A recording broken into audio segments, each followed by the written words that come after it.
June 12వ తారీఖున సంవత్సరం పూర్తి చేసుకున్న కూటమి ప్రభుత్వం సాధించిన విజయాలు, చేసిన అభివృద్ధి సంక్షేమ పథకాలు, గత ప్రభుత్వం చేయలేనివి, సంవత్సర కాలంలో మేము ప్రజలకి ఇచ్చిన హామీల మీద వాళ్ళకి నమ్మకం కలిగేటట్టు మేము ముందుకు తీసుకెళ్లిన విధానం, అలాగే మాట్లాడితే అబద్ధాల ద్వారా ప్రెస్ ముందుకు వస్తూ మాట్లాడుతున్న మాజీ పశువుల మంత్రి గారికి మరి నా పద్ధతిలో నేను సమాధానం చెప్పడానికి ఈరోజు మీ అందరి ద్వారా ఇటు పలాస నియోజకవర్గ ప్రజలకు, అటు ప్రతిపక్షానికి, ప్రతి ఒక్కరికి కూడా మీ ద్వారా సమాధానం చెప్పాలని ఈ ప్రెస్ మీట్ ని తీసుకురావడం జరిగింది.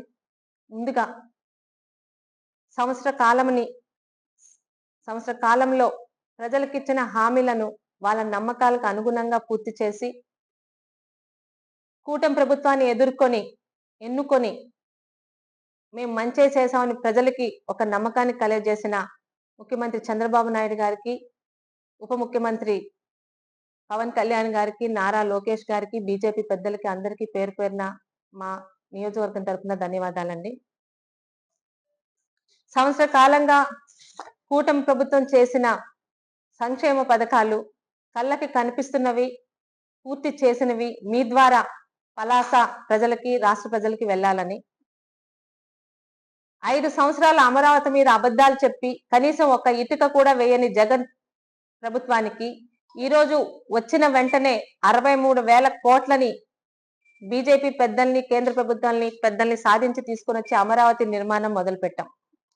అలాగే ఏ పోలవరాన్ని అయితే పక్కన పడేసి మాట్లాడితే ప్రతి సంవత్సరానికి ఒక తారీఖు ఇస్తూ పోలవరాన్ని కనీసం ఏమాత్రం ముందుకు తీసుకెళ్లలేని ఆ అసమర్థ వైసీపీ ప్రభుత్వం కన్నా ఈరోజు కూటమి ప్రభుత్వం 12,000 కోట్లతో పోలవరం ప్రాజెక్టు పనులు చరచరా ముందుకు జరుగుతున్నాయి, కళ్ళకి కనిపిస్తుంది ఈరోజు అక్కడ. ఇక ఏ వైసీపీ ప్రభుత్వం ఉన్నప్పుడైతే అసలు ఎవరు ఊహించని విధంగా విశాఖ స్టీల్ ప్లాంట్ ని అమ్మకానికి పెట్టారో, కనీసం చేతకాక దాన్ని కాపాడలేకపోయారో, ఈరోజు అదే విశాఖ స్టీల్ ప్లాంట్ ప్రైవేటీకరణ ఆపి దానికి నిధులు సాధించి ఈరోజు విశాఖ స్టీల్ ప్లాంట్ ఈ సంవత్సరం లాభాల్లో ఉందని పేపర్లో మీరు అందరూ చూసే ఉంటారు. ఇది కూటమి ప్రభుత్వం సాధించిన విజయం. ఇక గత ప్రభుత్వంలో 5 ఏళ్లలో 1800 కిలోమీటర్ల సీసీ రోడ్లు వేసి, కూటమి ప్రభుత్వంలో పల్ల పండుగ భాగంగా 10 నెలల కాలంలోనే దాదాపు 4,000 కిలోమీటర్ల సీసీ రోడ్లు పూర్తి చేశాం. మొన్న సంక్రాంతి పండగకి ప్రతి పల్లెలకి వచ్చిన ప్రతి ఒక్కరు కూడా ఆ విషయం పట్ల పూర్తిగా సంతృప్తిగా ఉన్నారు, మార్పు కనిపిస్తుంది అని. ఎన్నికల ముందు కూడా ఇదే అబద్ధాలు అప్పలరాజు గారు కొనసాగించారు. 2019 ముందు కొనసాగించారు. ప్రజలు అవి నమ్మి వేశారో, జగన్మోహన్ రెడ్డి గారు మోహన్ చూసి వేశారో, ఒక అవకాశం ఇచ్చారు. నిజంగా చెప్తున్నానండి, ఈ ప్రాంతంలో ఎవ్వరికి రాని ఒక అద్భుతమైన గోల్డెన్ ఛాన్స్ అప్పలరాజు గారికి ఇచ్చారు. 4 సంవత్సరాలు ఈ ప్రాంతంలో ఎవరికి మంత్రి పదవి రాల. ఆయనకిస్తే ఒక్క పని చెయ్యకపోగా, కనీసం రైతులకి నీరు అందించకపోగా, 24 గంటలు ఆ రోజు ప్రతిపక్షాల మీద మా మీద దాడులు, తప్పుడు కేసులు, పోలీసులతోని యువతని పోలీస్ స్టేషన్ తీసుకెళ్లి కొట్టించడాలు, అర్ధరాత్రి జేసీబీలు పంపించి ఇల్లు పగలగొట్టడాలు తప్పితే ఈ 4 సంవత్సరాలు అప్పలరాజు ఏం చేశాడో పని ఇప్పటికైనా ఆయన శ్వేతపత్రం రిలీజ్ చేయగలడా, దమ్ము ఉంటే అని అడుగుతున్నారు. టేబుల్ మీద కూర్చొని టేబుల్ మీద గట్టిగా చరుస్తూ మాట్లాడడం కాదు, నిజాలు మాట్లాడండి. మీరు చేసిన అభివృద్ధి ఎక్కడ కళ్ళకి కనిపిస్తుంటే అది చూపించి మాట్లాడండి. నేను మీ మీద చేస్తున్న ప్రతి అలిగేషన్ కి నేను ఈరోజు సాక్ష్యాలతో సహా ఇంతకు ముందు చెప్పాను, కానీ మళ్ళీ ప్రజలకి గుర్తు చేయాలి కదా. మంచి పదే గుర్తు చేయాలి, చెడు కూడా పదే గుర్తు చేయాలి. చాలా బాధగా ఉంటుంది. రివెంజ్ పాలిటిక్స్ అన్న దారికి వెళ్ళొద్దు అని చంద్రబాబు నాయుడు గారు చెప్పిన మీదట నా తాత తండ్రి నాకు నేర్పించిన సంస్కారంతో గత 5 సంవత్సరాలు పలాసలో ఏ అభివృద్ధి సంక్షేమం కొరవడిందో, 24 గంటలు పోలీసుల సెక్షన్లతోని కర్ఫ్యూలతో ఉందో అవన్నీ మర్చిపోయి ప్రజలకు అభివృద్ధి సంక్షేమం అందించాలని అప్పలరాజు గారి జోలికి వెళ్లకుండా, వాళ్ళ మనుషుల జోలికి వెళ్లకుండా అభివృద్ధి మీద దృష్టి పెట్టి ఈ సంవత్సర కాలం ముందుకు వెళ్తూ వచ్చారు. అయినా ఎలక తోలు ఎంత తోమినా నలుపే తప్పితే తెలుపు కాదు. అప్పలరాజు గారి బుద్ధి అధికారంలో ఉన్నా అధికారంలో లేకపోయినా మారదు. అబద్ధాలు తప్పితే నిజాలు రావని ఆయన నిరూపించుకుంటూనే ఉన్నాడు. ముందు ఫస్ట్ అలిగేషన్ తోనే మొదలు పెడతానండి. ఇదే అప్పలరాజు గారు తను ఎమ్మెల్యేగా గెలిచిన కొత్తలో వైట్ రేషన్ కార్డు తోని నాకు బియ్యం తీసుకొచ్చి మా ఇంట్లో ఇచ్చారు, కార్యకర్తలు వాలంటీర్లు బాగా పనిచేస్తున్నారని పాపం తొందరపడి కూసేశాడు. ఒక డాక్టర్ గా ఉన్న నీకు, ఎలక్షన్ లో నువ్వు చూపించిన ప్రాపర్టీస్ ఉన్న నీకు అసలు వైట్ రేషన్ కార్డ్ అనే మోసం చేయాలని ఎలా అనిపించిందా అప్పలరాజు? నీ రాజకీయ జీవితమే మోసంతో మొదలైంది. నువ్వు నా గురించి, నా కుటుంబం గురించి మాట్లాడుతున్నావు ఈరోజు. సిగ్గు లేకుండా మళ్ళీ నాలుగు ఖర్చుకొని ఏదో రకరకాల అబద్ధాలు చెప్పావు. వైట్ రేషన్ కార్డు ఉంది, ఎందుకు ఉంది అనడానికి. అది నీ మోసపు జీవితం. దానికి సాక్ష్యం నేను చెప్పకల్లా, ప్రజలందరూ ఆ రోజు చూసారు, ఈ రోజు ఆ వీడియోస్ విని ఉన్నాయి. ఇక కొండల కబ్జా నువ్వు చేశావని ఆ రోజు చెప్పాను, ఈ రోజు చెప్తున్నాను. నల్లబొడ్లూరు కొండ నువ్వు 2019లో నువ్వు ఎమ్మెల్యే అయినాక, మీ గవర్నమెంట్ వచ్చాక 2020 మార్చి నుండి కరోనా స్టార్ట్ అయింది. ప్రజలందరూ ఇళ్లల్లో ఉంటే చాప కింద నీరులాగా ప్రజల ఆస్తుల్ని, ప్రభుత్వ ఆస్తుల్ని కొట్టడం మొదలు పెట్టాం. నల్లబొడ్లూరు కొండ హైవేకి కనిపించదు. అక్కడ కొండను మొత్తం కంకర తవ్వేసుకొని నువ్వు నీ తాలూకా ముఠా జోబులో వేసుకుందామని ఆ పని మొదలు పెట్టారు. కరోనా కారణంగా ఎవరు అటువైపు వెళ్ళలేదు, ఎవరు దృష్టి పడలేదు. 2021లో మళ్ళీ కరోనా పూర్తిగా వెళ్ళి అందరూ యాక్టివ్ అయ్యాక దాని మీద పదే మేము కంప్లైంట్లు ఇవ్వడం మొదలు పెట్టాం. కానీ మీ అరాచక రాక్షస ప్రభుత్వంలో ఇటు ఎంఆర్ఓలు కానీ, పోలీసులు కానీ మీ జోలికి రావడానికి కూడా సాహసించలేదు. అంతగా వాళ్ళని ఆ రోజు భయపెట్టారు. అయితే ఆ రోజున్న వికాస్ మర్మట్ అనే ఒక బాగా పనిచేసి సబ్ కలెక్టర్ గారు టెక్కలకు వచ్చిన విషయం ఇక్కడ ఉన్న ప్రతి ఒక్కరికి తెలుసు. ఆయన దగ్గరికి వెళ్ళి ఆర్టీఏ అప్పటికి 2 సార్లు అప్లై చేసినా మాకు సమాధానం రాలేదు సార్, దీని మీద దయచేసి మాకు ఆ కొండను తవ్వేస్తున్నారు, సమాధానం ఇవ్వండి అని నేను అప్లై చేసిన ఆర్టీఐ యాక్ట్ ఇది. మేము మీకు వాట్సాప్ లో పంపిస్తానండి, ప్రజలకి తెలియాలి కదా. వెంటనే 15 రోజుల్లో ఆయన ఆ కొండని తవ్వడానికి ఎటువంటి అనుమతులు మేము ఎవరికి ఇవ్వలేదు, దయచేసి సంబంధిత శాఖలకి ఇన్ఫార్మ్ చేసి కొండల్ని తవ్వడం ఆపండి అని వాళ్ళు మాకు ఇచ్చిన ఆర్టీఐ యాక్ట్. నువ్వు కొండల్ని తవ్వేసావనడానికి దీనికన్నా సాక్ష్యం ఎక్కడుంది అప్పలరాజు? పర్మిషన్ లేని కొండని నువ్వు, నీ మందస ప్రస్తుతం ఉన్న మండల అధ్యక్షుడు, ఆ లోకల్ గా ఉన్న సర్పంచ్ తవ్వేసిన దానికి సాక్ష్యం లేదా? ఇక ఆ సర్పంచ్ కి ఈ మన గవర్నమెంట్ వచ్చాక ఇవన్నీ పంపిస్తే గవర్నమెంట్ కి, అక్కడికి వచ్చే అధికారులు సర్పంచ్ ని మాట్లాడి అక్కడ ఉన్న జరిగినవన్నీ అధ్యయనం చేసి దాదాపు 4 కోట్ల ఖరీదైన కంకర వాళ్ళ జోబుల్లో వేసుకున్నారని ఆ సర్పంచ్ కి ఫైన్ వేయడం జరిగింది. అయితే చట్టంలో ఉన్న చిన్న లొసుకుల ద్వారా తాత్కాలికంగా సర్పంచ్ కి మీ వైసీపీ లీగల్ డిపార్ట్మెంట్ ద్వారా ఒక స్టే తెచ్చిచ్చావు. ఎలాగైతే జగన్మోహన్ రెడ్డి గారు తాత్కాలికంగా ఈరోజు బయట ఉన్నారో మీ అందరి పరిస్థితి కూడా అంతే. నిరూపణ త్వరలోనే అవుతుంది. ఆ సర్పంచ్ తో పాటు పెద్ద చేపలు కూడా బయట సర్పంచే చెప్తాడు, మీ అందరు కూడా లోపలికి వెళ్ళాల్సింది. ఇది నేను నీ మీద చేసిన ఆరోపణ, మొదటి ఆరోపణకి సాక్ష్యం. నా ఆస్తుల గురించి చాలా మాట్లాడుతున్నారు. గౌతు శిరీష భర్తకి ఈ ఆస్తులు ఎక్కడొచ్చాయని. నేను ఎమ్మెల్యేగా కాకమునిపే గత నా పెళ్ళైన 30 సంవత్సరాలలో నా భర్త మొదలుపెట్టిన మొదటి పెట్రోల్ బంక్ దగ్గర నుంచి ఈరోజు మా ఆస్తులు ఎన్నున్నాయో, అవన్నీ ఎలా వచ్చాయో ప్రజలందరికీ తెలుసు.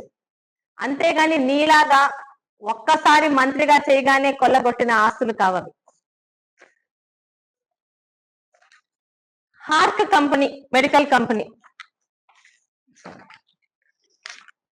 హార్క్ మెడికల్ కంపెనీ నీ మీద నేను చేసిన రెండో అలిగేషను, ఒక వైట్ రేషన్ కార్డుతోని ఎమ్మెల్యే అయి మంత్రి అయిన నీకు, నువ్వు మంత్రి అయిన సంవత్సరంలోనే ఆ నలుగురు అని నీ వెనకాల ఈరోజు రాష్ట్ర వ్యాప్తంగా ప్రసిద్ధి చెందిన వ్యక్తులతో కలిసి ఈ హార్క్ కంపెనీని నువ్వు ఎలా పెట్టగలిగావు? 2021 అక్టోబర్ 21 తారీఖున ఈ కంపెనీని ఇన్కార్పొరేషన్ చేశారు. ఈ కంపెనీలో ఉన్న partners Seediri Appalaraju designation director, అలాగే వేణుగోపాలరెడ్డి, చింతాడ విఘ్నేశ్వరరావు. ఈయన నీ వెనకాల ఉన్న ఆ నలుగురిలో ఒక వ్యక్తిని పలాసలో ప్రతి ఒక్కరికి తెలిసిన బహిరంగ రహస్యమే. వెంకటరమణ అల్లు, ఈ వ్యక్తి కూడా ఆ నలుగురిలో ఉన్నారన్న సంగతి బహిరంగ రహస్యమే. ఇక మొదల వలస మన్మధరావు, వీళ్ళందరూ ఆ నలుగురు అని వీళ్ళనంటే నన్నన్నట్టే అని, వాళ్ళని ఏం చేసినా వాళ్ళ సంగతి చూస్తానని నువ్వు మీడియా ముందు అరిచిన అరుపులు ఇంకా ప్రెస్ మీట్లలోని కాగితాల రూపంలో ఉన్నాయి. మరి ఈ నలుగురితో కలిసిన నువ్వు కంపెనీ పెట్టిన 21లో పెట్టిన కంపెనీ నువ్వు వైట్ రేషన్ కార్డుతో డాక్టర్ గా ఉన్న సమయంలో పెట్టిందా, మంత్రిగా మొదలుపెట్టి పలాస చుట్టుపక్కల ఉన్న కొండల్ని దోచుకొని నీ అక్రమ సొమ్ముతో పెట్టిందా? నీ మీద నేను చెప్పిన రెండో అలిగేషన్ కూడా విత్ సాక్ష్యాలతో నీ ముందు ప్రజల ముందు పెడుతున్నాను. సమాధానం చెప్పుకునే దమ్ముంటే సమాధానం చెప్పు. శివాజీ గారికి ఒక అలవాటు ఉందండి. తను చేసిన పనులు ప్రతి సంవత్సరం శ్వేత పత్రం కింద ఈ సంవత్సరం ఈ నియోజకవర్గానికి ఈ పనులు చేశామని పూర్తి సాక్ష్యాలతో ఇవ్వడం ఆయనకు ఒక అలవాటు. గత ప్రభుత్వంలోని మాజీ పశువుల మంత్రి అప్పలరాజు గారికి ఎన్నిసార్లు మీరు చేసిన పనులు ఏం చేశారో చెప్పండి, మా మీద మీరు ఆ రోజు చాలా అవాకులు చవాకులు పేరుతున్నారు గౌతు కుటుంబం ఏం చేసిందని, మేము చేసిన పనులు జీవోలతో సహా మీకు ముందుకు పెడతాం, మీరు శ్వేతపత్రం రిలీజ్ చేయగలరా అంటే 5 సంవత్సరాల్లో ఒక్కసారి కూడా రిలీజ్ చేయలేని వ్యక్తి అప్పలరాజు గారు. ఈరోజు నేను ఇప్పటి వరకు చెప్పినవి రాష్ట్రంలో జరిగిన అభివృద్ధి సంక్షేమ పనులు. ఇక పలాసలో ఈ 5 సంవత్సరాల్లో మీరు నాకు ఇచ్చిన అవకాశానికి మొదటి సంవత్సరంలో దాదాపు 518 కోట్లతో మేము చేపట్టిన పనులు, కొనసాగుతున్న పనులు మీ ముందు పెట్టాల్సిన బాధ్యత, శ్వేతపత్రం రిలీజ్ చేయాల్సిన బాధ్యత కూడా ఒక శాసనసభ్యురాలుగా నా మీద ఉంది. ప్రతి చేనుకి పని, ప్రతి చేనుకి నీరు, ప్రతి చేతికి పని అనే నినాదంతో శాసనసభ్యురాలుగా ప్రమాణ స్వీకారం చేసిన వెంటనే 5 సంవత్సరాల్లో 4 సంవత్సరాలు మంత్రిగా ఉన్నానని చెప్పుకున్న అసమర్థ మాజీ మంత్రి చేయలేని పని, ఒక్క సంవత్సరం కూడా చుక్క వంశధార నీరు తీసుకురాలేకపోయాడు మంత్రి హోదాలో ఉండి ఈ నియోజకవర్గానికి. మాట్లాడితే మింగలేక మంగళవారం కబుర్లు చెప్పాడు. అచ్చెన్నాయుడు గారి ఎత్తిపోతల పథకం వల్ల ఇక్కడ నీరు ఆపేశాడు అని. అధికారంలో నువ్వే ఉన్నావు, మంత్రిగా ఉన్నావు, నీ వల్ల చేత కాలేదు. అదే ఎత్తిపోతల పథకం అక్కడ ఉండగానే నేను ఎమ్మెల్యేగా ఇంకా ప్రమాణ స్వీకారం చెయ్యకుండానే మధ్యకాలంలో అదే మంత్రి అచ్చెన్నాయుడు గారి సహకారంతో, కలెక్టర్ సహకారంతో, మీ కాలంలోని పనులు లేక నిర్వీర్యమైపోయిన వంశధార అధికారుల సహకారంతో వంశధార నీటిని తేలెండికి అందించగలిగాను. మొదటి పని అన్నదాతకు చేయడం చాలా గర్వంగా ఫీల్ అవుతున్నాను, సంతృప్తి కలిగించిన పని. ఇక మన పలాస మన బాధ్యత అనే కార్యక్రమం రూపకల్పన చేసి ప్రతిదీ ప్రభుత్వం మీద ఆధారపడాల్సిన అవసరం లేదు, మనం కూడా చేయగలం అనే ఒక నైతిక బాధ్యతని ప్రజల్లో రగిల్చి కూటమి కుటుంబ సభ్యుల శ్రమదానంతో నియోజకవర్గంలో ప్రతి గ్రామ రహదారులకు ఇరువైపులా దాదాపు 370 కిలోమీటర్ల వరకు జంగిల్ క్లియరెన్స్ చేయడం జరిగింది. ఒక విధంగా ఇది రాష్ట్రంలో మొట్టమొదటిగా పలాసలో జరిగిన కార్యక్రమం. ఇక కిడ్నీ హాస్పిటల్ నందు ఎన్ఆర్ఐ దాతల సహకారంతో 5 డయాలసిస్ మిషన్స్, అలాగే జిల్లా కలెక్టర్ గారి ద్వారా మరొక 5, మొత్తం 10 అదనపు డయాలసిస్ యూనిట్లని నా హయాంలో మంజూరు చేయగలగడం, అప్పటి వరకు డయాలసిస్ కి వెయిటింగ్ లిస్ట్ లో ఉన్న వాళ్ళకి ఇబ్బంది లేకుండా ఈరోజు ప్రశాంతంగా ఆ కిడ్నీ వ్యాధిగ్రస్తులకి డయాలసిస్ జరుగుతుందండి. అదొక్కటే కాదు, నేను ఒక హాస్పిటల్ కట్టానని 5 సంవత్సరాలు నువ్వు చేసిన అభివృద్ధి ఏదన్నా ఉంటే అదే హాస్పిటల్ బిల్డింగ్ ని ముందు నుంచి వెనక నుంచి 10 సార్లు వీడియోలు తీసి రిలీజ్ చేశాడు అప్పలరాజు గారు. కానీ కనీసం అందులో జాయిన్ అయిన వాళ్ళకి జీతాలు ఇచ్చారా లేదన్న సంగతి కూడా ఆయన పట్టించుకోలేదు. మొన్న మా కుటుంబ ప్రభుత్వం రాగానే మొదటి అసెంబ్లీలోని ఆ సమస్యను ఎత్తితే జనవరి కల్లా వాళ్ళందరినీ రెగ్యులరైజ్ చేసి వాళ్ళ పేర్లతో సహా ఈరోజు వాళ్ళకి జీతాలు పడేలా చేయగలిగాం. ఇక ముఖ్యమంత్రి సహాయ నిధి నుండి సీఎంఆర్ఎఫ్ నుండి ఇప్పటి వరకు 20 లక్షల రూపాయల ఆర్థిక సాయం చేయడం జరిగింది. మరో 14 మందికి 25 లక్షల ఆర్థిక సాయం త్వరలోనే అందబడుతుంది. కోసంగిపురం టిట్కో గృహ సముదాయం పక్కనే మధ్యతరగతి ప్రజల కోసం 152 ఎకరాల్లో రాష్ట్రంలోనే అతి పెద్దదైన లేఅవుట్ ని సకల సౌకర్యాలతో హైవేకి దగ్గరగా అందించగలన ఒక మన పలాస ప్రత్యేకత. అది కూటమి ప్రభుత్వం హయాంలోనే జరిగింది. రామకృష్ణాపురం వద్ద 65 ఎకరాల్లో చిన్న మధ్య తరగతి పరిశ్రమ స్థాపన కొరకు ఇండస్ట్రియల్ పార్క్ మంజూరు చేయడమే కాదు, దాన్ని ఆల్రెడీ ఓపెనింగ్ కూడా చేయడం జరిగిందండి. ఇక మెండు ఫారెస్ట్ దగ్గర జాతీయ రహదారి పక్కన పెద్దలు పిల్లలు సేద తీరడం కోసం మన ఉప ముఖ్యమంత్రి అయిన పవన్ కళ్యాణ్ గారి సహకారంతో నగర వనాల కార్యక్రమం పార్కు శరవేగంగా అభివృద్ధి జరుగుతుంది. పురుషోత్తపురం వద్ద 10 ఎకరాల్లో కేంద్రీయ విద్యాలయ నిర్మాణం జరుగుతున్న విషయం మీ అందరికీ తెలిసిందే. మందస మండలం రాధాకృష్ణపురం వద్ద 30 ఎకరాల్లో జీడి పరిశోధనా కేంద్రానికి ఇప్పటికే కలెక్టర్ గారు అనుమతి ఇవ్వడం జరిగింది. అది కూడా త్వరలోనే మన ముందుకు రాబోతుంది. ఇక కాశీబుగ్గ రైల్వే గేటు ఆర్ఓబి మా నాన్నగారి హయాంలోనే మొదలైంది. గత 5 సంవత్సరాలు కాలయాపన చేసి మరి ఎంత శాతం పనులు చేశారో ప్రజలకే తెలియాలి. ఈ రోజు ఆర్ఓబికి 46 కోట్లు ఆల్రెడీ శాంక్షన్ అయ్యి ఇప్పుడు ఆల్రెడీ అక్కడ డంపింగ్ అవుతుందండి. వర్క్స్ త్వరలోనే మొదలుపెట్టి ఎన్నికల్లో ఏ హామీ అయితే ఇచ్చానో ఆర్ఓబి నేను పూర్తి చేస్తానే ఆ ఆర్ఓబికి మొదటి సంవత్సరంలోనే పునాది పడి ఒక 6-7 నెలల్లో కల్లా అది పూర్తి చేసి ప్రజలకు అందించగలుగుతున్నాం. ఇక జేజేఎం మిషన్ పేరుకి జేజేఎం మిషన్ అని చెప్పి గత ప్రభుత్వం ఊదరగొట్టింది కానీ ఒక్క రూపాయి కూడా దానికి నిధులు తేలేకపోయింది. నా హయాంలో 110 కోట్లని ఇటు పవన్ కళ్యాణ్ గారి సహకారంతో మా కూటమి ప్రభుత్వం చంద్రబాబు నాయుడు గారి సహకారంతో ఈ రోజు శాంక్షన్ చేయించి దానికి టెండర్లు కూడా పిలిచాం. త్వరలోనే ప్రతి ఇంటికి ప్రతి గ్రామానికి కూడా ఇంటింటికి కుళాయి అందజేతపోతున్నాం. ఇది ఈ సంవత్సర కాలంలో మేము చేసిన పని. ఇక ప్రభుత్వ స్కూళ్లలో స్వచ్ఛమైన త్రాగునీరు గురించి ఆర్ఓ యూనిట్లను ఏర్పాటు చేశాం. ఇక 500 మంది బీసీ మహిళలకు ఆల్రెడీ టైలరింగ్ లోని శిక్షణ మొదలయ్యాయి. వాళ్ళందరికీ ఉచితంగా అత్యాధునికమైన కుట్టు మిషన్లు ఇవ్వగలుగుతున్నాం. తూర్పు కోస్తా రైల్వే ఉన్నత అధికారులతో చర్చలు జరిపి పలాస రైల్వే స్టేషన్ లో ప్రయాణికులకు మెరుగైన సౌకర్యాలు కల్పించడానికి కృషి చేయడం జరిగింది. వారు కూడా దానికి రెస్పాండ్ అయ్యి మన పలాస కూడా అమృత అనే పథకంలోని డెవలప్మెంట్ జరుగుతుంది పలాస రైల్వే స్టేషన్. ఇక పర్యాటక రంగ అభివృద్ధిలో భాగంగా బీచ్ టూరిజం, టెంపుల్ టూరిజం ప్రాజెక్టులను మంజూరు కొరకు సంబంధిత మంత్రి గారితో మేనేజింగ్ డైరెక్టర్ చర్చలు జరుపుతున్నాం. అది కూడా త్వరలోనే సాకారం అవుతుందండి.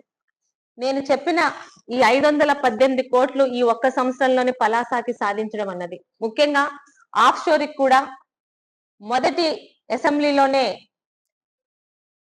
30 కోట్లు, మొన్న 90 కోట్లు ప్రభుత్వం ద్వారా శాంక్షన్ చేపించి ఆఫ్ షోర్ పనులు కూడా మొదలు పెట్టి వచ్చే జూన్ కల్లా అక్కడ నీటిని నిల్వహించే విధంగా శరవేగంగా జిల్లా మంత్రి మరియు ఇరిగేషన్ మంత్రి గారి సహకారంతో ముందుకు తీసుకుందాం. ఇవన్నీ కూడా మేము చెప్పటం లేదు, ఆల్రెడీ చేసి చూపిస్తున్నాం. అక్కడ మీకు ఆనవాళ్లు కనిపిస్తున్నాయి. సంక్షేమం మీకు ఇంతవరకు చెప్పింది అభివృద్ధి పనులు. అభివృద్ధి సంక్షేమం 2 కళ్ళగా చూసుకుంటారు చంద్రబాబు నాయుడు గారు. రాష్ట్రం పట్ల అభివృద్ధి, ప్రజల పట్ల సంక్షేమంకి ఆయన కట్టుబడి ఉన్నారు. పెంచిన పెన్షన్ ని 64 లక్షల మందికి ప్రతి నెల మొదటి తారీఖు ఆదివారం వస్తే ఒక రోజు ముందుగానే వాళ్ళ ఇళ్లకి ఉదయం 7:30 గంటల కల్లా ప్రతి ఇంటి గడపకి వాలంటీర్లు లేకపోయినా కూడా అందిస్తూ ఇచ్చిన హామీని నిలబెట్టుకున్నది కూటమి ప్రభుత్వం. 67 లక్షల విద్యార్థులకు తల్లికి వందనం 2 రోజుల నుంచి వేస్తున్నాం.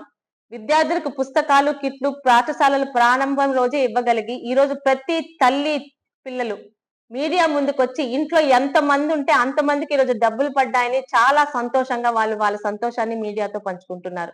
ఇది కూటమి ప్రభుత్వం సాధించిన విజయం. అర్హత కలిగిన ప్రతి ఒక్కరికి ఏడాదికి 3 సిలిండర్లు ఇస్తామని చెప్పిన ప్రకారమే 2 సిలిండర్లు ఇవ్వడం జరిగింది. 3వ సిలిండర్ దిశగా కూడా ముందుకు వెళ్తున్నాం. పేదవాడి ఆకలిని తీర్చడానికి 2014-19లో చంద్రబాబు నాయుడు గారు పెట్టిన అన్నా క్యాంటీన్ ని నిర్దాక్షిణంగా తీసివేసి పేదవాడి నోటి దగ్గర కూడు కొట్టేసిన ఆనాటి జగన్మోహన్ రెడ్డికి ఇచ్చిన మాట ప్రకారం అన్నా క్యాంటీన్ ని నెలల్లోనే తీసుకొచ్చి ఈరోజు 5 రూపాయలకి పేదలకి మళ్ళీ అన్నం పెడుతున్నారు చంద్రబాబు నాయుడు గారు. ఇక రేపు 20వ తారీఖున అన్నదాత సుఖీభావ పథకం కింద 44 లక్షల మంది రైతులకి ఖాతాల్లో కేంద్ర వాటాతో కలిపి 7,000 రూపాయలు కూటమి ప్రభుత్వం వేయబోతుంది. రాష్ట్రంలో శాంతి భద్రతలను కాపాడడం, క్రైమ్ రేట్ను తగ్గించడంలోని కూటమి ప్రభుత్వం సంవత్సరంలోనే చాలా మార్పు సాధించింది. ముఖ్యంగా 5 రాష్ట్రాల్లో గంజాయి ఆంధ్రప్రదేశ్ గా మార్చిన ఆనాటి పరిపాలనకి ఈరోజు గంజాయిని పూర్తిగా రూపుమాపుతూ ఆ గంజాయి ప్రభావంతో తప్పులు చేస్తున్న ప్రతి ఒక్కరికి శిక్షల దిశగా ముందుకు వెళ్తున్నాము కూటమి ప్రభుత్వం. ఇక మరొక హామీ ఆగస్టు 15 నుంచి మా మహిళలకు, మా అక్క చెల్లెలకు ఇచ్చిన మాట ప్రకారం ఉచిత బస్సు ప్రయాణం దిశగా కూడా ఈరోజు కూటమి ప్రభుత్వం ముందుకు వెళ్తుంది. ఇక నిరుద్యోగులకు ఇచ్చిన మాట ప్రకారం 5 సంవత్సరాల్లో వాళ్ళు చేయలేని పనిని 16,500 ఉపాధ్యాయ ఉద్యోగాలకు 6,000 మందికి పైచిలకు కానిస్టేబుల్ ఉద్యోగాలకి ప్రక్రియ ఆల్రెడీ మొదలైన సంగతి మీకు తెలిసిందే. ఇవి ఒక సంవత్సర కాలంలోనే రాష్ట్రంలో అభివృద్ధి సంక్షేమం కింద కూటమి ప్రభుత్వం చేపట్టిన పనులు, మేము సాధించిన విజయాలు కళ్ళకి కనిపిస్తున్నాయి. గర్వంగా ఈరోజు ప్రతి ఒక్క శాసనసభ్యులుగా మేమందరం చెప్పుకుంటున్నాం. ఉద్యోగుల బకాయిలకి, చిన్న పెద్ద కాంట్రాక్టులకు, హాస్టళ్లకు, వివిధ ప్రభుత్వ శాఖలకు పోలవరం నిర్వాసితులకు కనీసం బకాయి పడ్డ డబ్బుల్లో ఒక్క రూపాయి కూడా ప్రభుత్వం చెల్లించకపోగా కూటమి ప్రభుత్వం వచ్చాక 30,000 కోట్ల ప్రభుత్వ బకాయిలు చెల్లించి ప్రజల పట్ల రాష్ట్రం పట్ల మా చిత్తశుద్ధిని ఈరోజు చాటుకుంటున్నాం. ఇక రాష్ట్రానికి పెద్ద ఎత్తున 9.5 లక్షల కోట్ల పెట్టుబడులు తేవడం జరిగింది.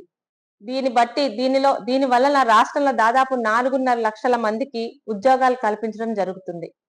ప్రతి నియోజకవర్గంలో పారిశ్రామిక వృద్ధి కొరకు పారిశ్రామిక మేడల్ని ఇప్పటికే శ్రీకారం చుట్టడం జరిగింది.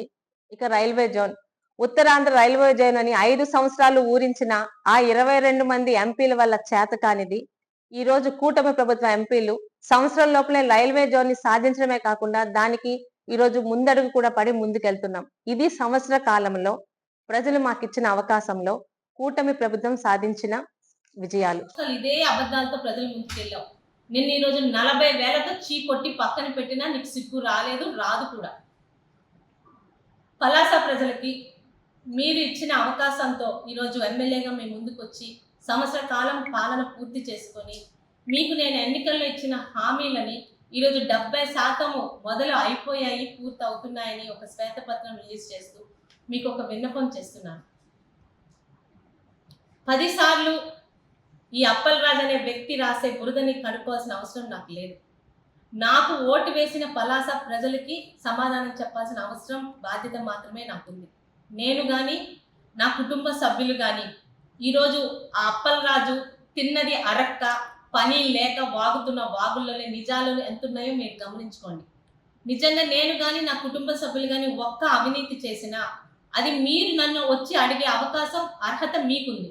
అవినీతి చేసిన రోజు, మీరు నన్ను అడిగిన రోజు చేయలేదంటే చేయలేదని చెప్తాను. చేస్తే రాజకీయాల నుంచి నేనే కాదు నా కుటుంబం కూడా పూర్తిగా తప్పుకుంటాం ఈ రోజు నుండి.